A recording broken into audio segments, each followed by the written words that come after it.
Yeah, I'll talk about one thing that really bothers me. Okay. When somebody says, "Are you really a thought leader?" Or they say, "We're looking for a thought leader to present on such and such." I think that term thought leader is so misused.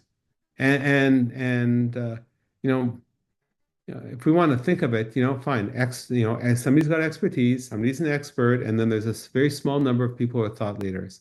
And I think it's you want somebody who's a thought leader to be on your stage. You don't want somebody who just happens to have expertise or maybe becoming an expert, etc. And then the question becomes, you know, um, how do you tell?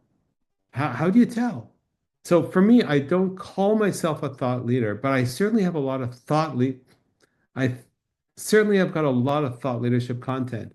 Okay, so just as you want to take a look at their podcast, their blog, right? You want to take a look at their LinkedIn or Facebook or YouTube, etc. Google them. Google choosing a business growth speaker, see what happens. For me, I've got a weekly blog, I've got a podcast, I've got over 700 thoughtful articles, 71 white papers, over 180 video interviews. Um, People can check out my personal website, credentials website, randallcraig.com, or go to Braintrust Professional Institute. There's a lot of thought leadership content there that actually the two of us created, Rania. Um, I do think that you take a look at all that and you say, gee, this person actually knows what they're talking about. Gee, there's a depth to this. Gee, they've been doing this for lots and lots of years. And as a result of that, maybe they've got that deep knowledge, right? I think that that's something that's really, really important, right? Look for yourself, check it out for yourself. What is their body of work?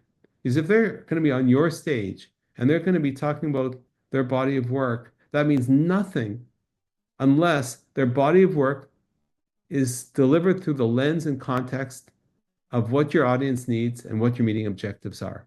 So number one, you got to have it, but number two, you've got to be able to customize it and everything. So let's just start at the very beginning and say, gee, does that person actually have it? Right? And not just, my particular case, I'm a Hall of Fame. I'm a fellow at CMC, FCMC. I've got a whole bunch of other awards and certifications and letters and everything like that. That's fine, but that's third-party recognition. But actually read the stuff yourself. Okay, watch the videos yourself and say, is this person's brain alive? Okay, do they have that depth? Might they actually be that thought leader that we're looking for? And I think that that makes a huge difference in terms of not just getting an academic, right? Who, these people are very deep, right? But somebody who might be able to take that, customize it, and then deliver it in a way that's motivating, gets people to take that first step, gets them open to those new ideas, right? And builds an alignment across a lot of people all at once. That's what we want. It's not just a question of thought leadership, it's a question about how that thought leadership makes a difference.